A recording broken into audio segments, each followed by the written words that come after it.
Hello dear students, आप जानते हैं कि अगर किसी ऑब्जेक्ट को मोशन में लेके आना होता है then we have to apply force on that object, और उस फोर्स के कारण उसमें डिस्प्लेसमेंट में चेंज आता है, डिस्टेंस में चेंज आता है, और उसके कारण हम बोलते हैं कि ऑब्जेक्ट मोशन में है। दैट इज ऑब्जेक्ट एक्वायर करता है वेलोसिटी और स्पीड। अब ऑब्जेक्ट है मूव कर रहा है and object have it's definite mass, object के पास मास है और उसने वेलोसिटी भी ले ली। तो यहां से हमारे पास एक नई टर्म आती है जिसको हम बोलते हैं लीनियर मोमेंटम, और आज की क्लास में हम इसी को डिस्कस करने वाले हैं। यहां पे लीनियर का मतलब है स्ट्रेट लाइन, हम स्ट्रेट लाइन मोशन कंसीडर कर रहे हैं। ये कोई ऑब्जेक्ट है जिसका मास है, एम मास है, और ये स्ट्रेट लाइन में इस प्रकार से चल रहा है विद वेलोसिटी v वेलोसिटी के साथ। आपको पता है वेलोसिटी एक वेक्टर क्वांटिटी है, और स्केलर और वेक्टर आपको पहले बताया जा चुका है अच्छे प्रकार से कि स्केलर क्वांटिटीज क्या होती हैं, वेक्टर क्वांटिटीज क्या होती हैं। ये मास है। अगर मैं मास को और वेलोसिटी को यहाँ पे प्रोडक्ट कर देता हूँ, हम मास का और वेलोसिटी का प्रोडक्ट लेते हैं, तो हमारे पास यहाँ पे एक नई टर्म मिलती है जिसको हम बोलते हैं लीनियर मोमेंटम, और उस लीनियर मोमेंटम को P से रिप्रेजेंट किया जाता है। P बराबर होता है mass of the object into velocity. Object की मास और वेलोसिटी का जो प्रोडक्ट है that is equal to linear momentum. Mean we can write linear momentum P is equal to mass of the moving object and velocity of the object. और क्योंकि velocity एक vector quantity है, मास जो है वो स्केलर क्वांटिटी है, और इन दोनों का एक स्केलर का वेक्टर का जो प्रोडक्ट होता है वो ऑलवेज एक वेक्टर होता है, तो यहां से हम इसको बोल सकते हैं कि ये एक वेक्टर क्वांटिटी है। तो लीनियर मोमेंटम कैसी क्वांटिटी है? ये है वेक्टर क्वांटिटी है। इस लीनियर मोमेंटम में अगर हम यूनिट देखें तो लीनियर मोमेंटम की यूनिट कितनी हो जाएगी? देखिए, एम मास है और आपको पता है mass is measured in kilogram, so unit of linear momentum is SI। Unit किसके बराबर हो जाएगी? यूनिट आपको रट्टा मारने की जरूरत नहीं है, कुछ फंडामेंटल क्वांटिटीज हैं आपके पास, उनकी यूनिट आप याद कर लो। उसके अलावा कोई भी फिजिकल क्वांटिटी है उसकी यूनिट आप याद कर सकते हो। जैसे यहाँ पे मास है, मास की यूनिट आपको पता है क्या होती है? किलोग्राम, पढ़ चुके हो आप पहले। फिर वेलोसिटी है, वेलोसिटी की होती है मीटर पर सेकेंड। तो लीनियर मोमेंटम की जो SI यूनिट हुई वो हमारे पास हुई किलोग्राम मीटर पर सेकेंड। अब देखिए लीनियर मोमेंटम के बारे में कुछ बातें और देखते हैं हम यहाँ पे देखते हैं कि लीनियर मोमेंटम दो फैक्टर पे डिपेंड कर रहा है। एक तो जो लीनियर मोमेंटम है P, मैं मैग्नीट्यूड ले रहा हूँ, वेक्टर का साइन ड्रॉप कर रहा हूँ। P directly proportional to mass है, नंबर 1, और number 2 P directly proportional to velocity है। वेलोसिटी पे भी डायरेक्टली है, मास पे भी डायरेक्टली है। अब हम यहां से एक फैक्टर लेते हैं। अगर मान लो दो ऑब्जेक्ट हैं हमारे पास, उनकी वेलोसिटी सेम है।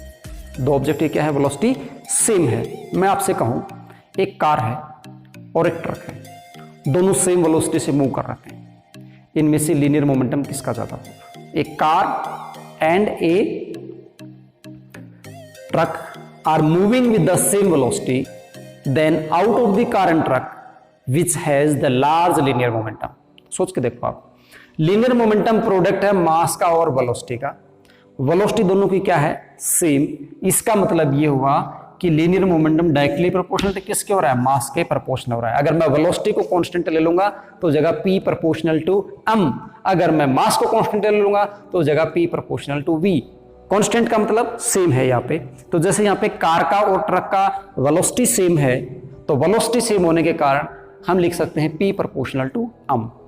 P प्रोपोर्शनल टू m, इसका मतलब जिसका मास ज्यादा है उसका लीनियर मोमेंटम भी ज्यादा है। तो यहां से आप क्या देख पाते हो? किसका मास ज्यादा है, ट्रक का या कार का? ट्रक का मास ज्यादा है ना, तो ट्रक का मास ज्यादा है, तो ट्रक का जो लीनियर मोमेंटम है वो भी ज्यादा है। ओके, इसीलिए एक आप और ऑप्शन भी देख के चलो। अगर आपसे कहा जाए कि हमने सेम फोर्स अप्लाई किया, क्या किया? सेम फोर्स अप्लाई किया, एक ट्रक खड़ा है उसके ऊपर और एक कार खड़ी है उसके ऊपर। आप अपना एग्जांपल ले लो, आप पुश कर रहे हो कार को और आप पुश कर रहे हो ट्रक को, तो दोनों केस में से ज्यादा पॉसिबिलिटी किसकी है कि आप मूव करवा पाओगे? धक्का लगा के आप कार को मूव करवा सकते हो, या फिर ट्रक खड़ा है या ट्रेन खड़ी है रेलवे ट्रैक के ऊपर, उसको धक्का लगा के आप मूव करवा सकते हो। तो ऑब्वियसली आपका जवाब ये रहने वाला है कि ट्रेन को और ट्रक को तो हम जगह से मूव भी नहीं करवा सकते। हाँ, थोड़ा बहुत पॉसिबिलिटी है कि हम कार को उसके जगह से मूव करवा दें। तो ऐसा कैसे आया? तो आप ये देख रहे हो कि हमने फोर्स लगाया तो फोर्स के कारण वेलोसिटी पैदा होगी, फोर्स के कारण क्या होगी? वेलोसिटी पैदा होगी। एक फैक्टर हमने पीछे पढ़ा था इनर्शिया, याद होगा आप सभी को, इनर्शिया हमने पढ़ा था। और इनर्शिया क्या था? Inability of any object to change its position by itself. Inertia inability है, अपने आप कोई ऑब्जेक्ट अपनी पोजीशन को चेंज नहीं कर सकता। और इनर्शिया जो प्रॉपर्टी है वो किसकी है? मास की प्रॉपर्टी है। जिसका मास ज्यादा है उसका इनर्शिया भी ज्यादा है, जिसका मास कम है उसका इनर्शिया भी कम है। तो ज्यादा इनर्शिया है तो उसको मूव करवाने के लिए आपको फोर्स की वैल्यू भी ज्यादा चाहिए। तो आप देखते हो एक कार है, एक ट्रक है, फोर्स आप लगा रहे हो, उस फोर्स से कारण ट्रक को तो आप मूव भी नहीं करवा पाए, कार को आपने मूव करवा दिया। मोमेंटम किस में ज्यादा आया? कार में और ट्रक में? ऑब्वियसली किस में आया? कार में ज्यादा, क्योंकि कार मूव करके ट्रक मूव हुआ नहीं, ट्रक का जीरो और कार का कुछ आ गया। ओके, लीनियर मोमेंटम के साथ एक टर्म और होती है जिसको हम बोलते हैं कंजर्वेशन ऑफ लीनियर मोमेंटम। क्या? लीनियर मोमेंटम का कंजर्वेशन उसको हम बोलते हैं, कंजर्वेशन ऑफ लीनियर। आप सभी को पता चल गया होगा ना कि इसको हमने लीनियर मोमेंटम क्यों बोला? क्योंकि एक स्ट्रेट लाइन में है। लीनियर मतलब स्ट्रेट लाइन है ना, स्ट्रेट लाइन में, that's why we are calling it linear momentum. और मोमेंटम हो गया मास इनटू वेलोसिटी, तो linear momentum straight line motion था, मास इनटू वेलोसिटी को हमने बोल दिया लीनियर मोमेंटम। हम पढ़ रहे कंजर्वेशन ऑफ लीनियर मोमेंटम। वैसे कंजर्वेशन का मीनिंग आप समझ रखते हो कि वो जो चीज है उसमें किसी प्रकार का कोई चेंज नहीं आ रहा है, उसमें हम कोई चेंज नहीं कर रहे, दैट इज द कंजर्वेशन। तो कंजर्वेशन ऑफ लीनियर मोमेंटम हमारे पास ये हुआ कि if we take an isolated system, we take an isolated system, then for the isolated system if there is no external force then the total linear momentum of the object is, और हम ये भी बोल सकते हैं अगर किसी object के ऊपर बाहर से कोई फोर्स नहीं लग रहा है, एक आइसोलेटेड सिस्टम है हमारे पास, तो उस आइसोलेटेड सिस्टम का जो टोटल लीनियर मोमेंटम होता है वो ऑलवेज कांस्टेंट होता है। यहां पे बच्चे बहुत कंफ्यूज होते हैं, इस बात को आप ध्यान से समझना। एक मान लीजिए मेरे पास ये ऑब्जेक्ट है जिसका मास है m1, एक ऑब्जेक्ट ये है इसका मास है m2। इसकी वेलोसिटी थी इस साइड में v1, इसकी वेलोसिटी इधर थी v2, ठीक है। इसका लीनियर मोमेंटम कितना हो जाएगा? इसका हो जाएगा m1 v1 इस डायरेक्शन में, इसका लीनियर मोमेंटम हो जाएगा m2 v2 इस डायरेक्शन, ओके। और अब ये दोनों कोलाइड कर जाते हैं। This is the isolated system, isolated system है, कोलिजन हो रहा है। तो इस केस में क्या होने वाला है? देखिए यहां ये जो मोमेंटम है that is the p1, it is the before collision, and it is p2, it is after collision. Before collision, ये कोलिजन नहीं हुआ था तब मोमेंटम इसका p1 था, इसका p2 था, तो नेट लीनियर मोमेंटम हमारे पास बना p1 प्लस p2। और p1 प्लस p2 वैल्यू कितनी आएगी आपके पास? m1 v1 plus m2 v2। This is before collision, okay. After collision ये दोनों कोलाइड हो गए, और कोलाइड होकर एक सिंगल बॉडी बन गई, और फिर ये किसी भी एक डायरेक्शन में मूव करना शुरू कर गए। अगर ये वेलोसिटी ज्यादा है तो इधर मूव कर जाएगा, ये वेलोसिटी ज्यादा है तो ये इधर मूव कर जाएगा। तो आफ्टर कोलिजन इसका जो मोमेंटम रहने वाला है वो होगा m1 प्लस m2, क्योंकि सिंगल मास हो गया है और अब दोनों के दोनों सेम वेलोसिटी से मूव कर रहे हैं, तो इनटू हो जाएगा v। ये आफ्टर कोलिजन है।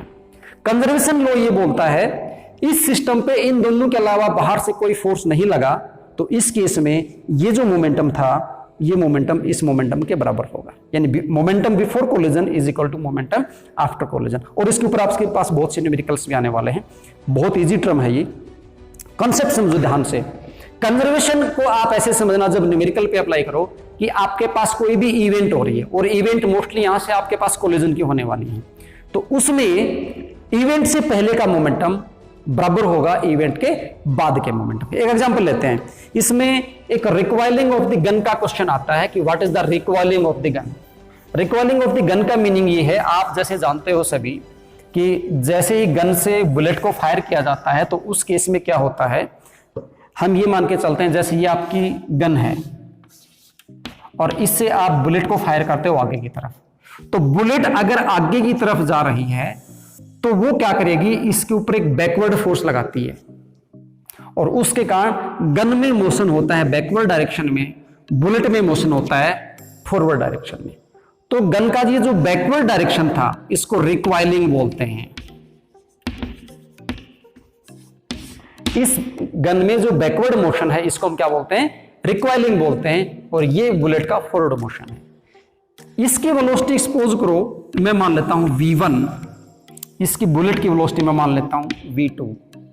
गन है, गन के मास को हम मान लें m1 और बुलेट के मास को हम कितना मान लें m2। लिखते हैं क्वेश्चन में यहां पे मास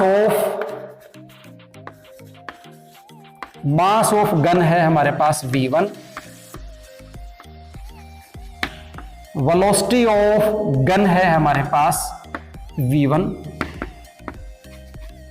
मास ऑफ बुलेट है हमारे पास m2 and velocity of bullet है वो हमारे पास कितनी v2। अब यहां से देखिए हम क्या देखते हैं, ये पूरा पहले जो ये बुलेट थी ये गन के अंदर थी फायर करने से पहले, तो ये एक सिंगल सिस्टम था। तो उस सिस्टम का यहां पे क्या होने वाला है, बिफोर फायरिंग का केस हम लेते हैं। बिफोर फायरिंग, फायर करने से पहले, फायर करने से पहले टोटल मास कितना था, क्योंकि हमारा जो गन है गन का मास कितना है m1 है और बुलेट भी इसके अंदर ही थी, तो कितना हो गया m2 हो गया। और वेलोसिटी कितनी है भाई, क्योंकि हमने फायर किया ही नहीं है तो वेलोसिटी कितनी है 0। तो मोमेंटम कितना हुआ, मोमेंटम हुआ हमारा 0। फायर करने से पहले का मोमेंटम कितना हुआ 0।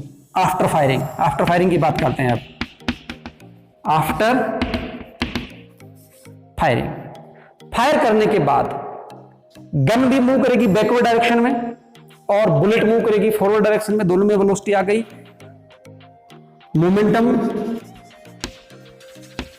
ऑफ गन, गन का मोमेंटम कितना हो जाएगा, गन का मास है m1, वेलोसिटी है v1 and momentum of bullet, bullet का हो जाएगा m2 v2 और टोटल मोमेंटम कितना हुआ, टोटल हो गया आपके पास m1 v1 plus m2 v2। ध्यान रखना अब ये दोनों अलग अलग हो गए हैं, बुलेट अलग चल रही है गन अलग चल रही है, दो अलग अलग बॉडी होगी, दो मोमेंटम हमने लिए, तो ये m1 v1 हो गया और ये m2 v2 हो गया। अब लॉ ऑफ कंजर्वेशन क्या बोलता है, पूरा एक आइसोलेटेड सिस्टम था ये, तो ये बोलता है कि जो आपकी इवेंट हो रही है, इवेंट क्या हो रही है, फायरिंग हो रही है, तो फायरिंग से पहले का जो मोमेंटम है वो और फायरिंग के बाद का जो मोमेंटम है वो सेम है। इसको मैं मान लेता हूं P1 और इसको मैं क्या बोलता हूं P2। तो according to the conservation of linear momentum, यहां पे हम एक स्टेटमेंट लिखेंगे, according to conservation of linear momentum P1, P नहीं P और P डैश बोलते हैं, P1 P2 तो कंफ्यूज कर देगा क्योंकि 1 और 2 हम मान रहे हैं ऑब्जेक्ट को। P इज इक्वल टू किसके बराबर हो जाएगा P डैश। P कितना है, P है हमारे पास 0 is equal to m1 v1 plus m2 v2 और यहां से हमारे पास क्या मिला, m1 v1 is equal to minus of m2 v2 and v1 is equal to minus of m2 divided by m1 into v2। Minus का मतलब क्या है, this negative sign shows that velocity of gun is in opposite direction of the velocity of the bullet.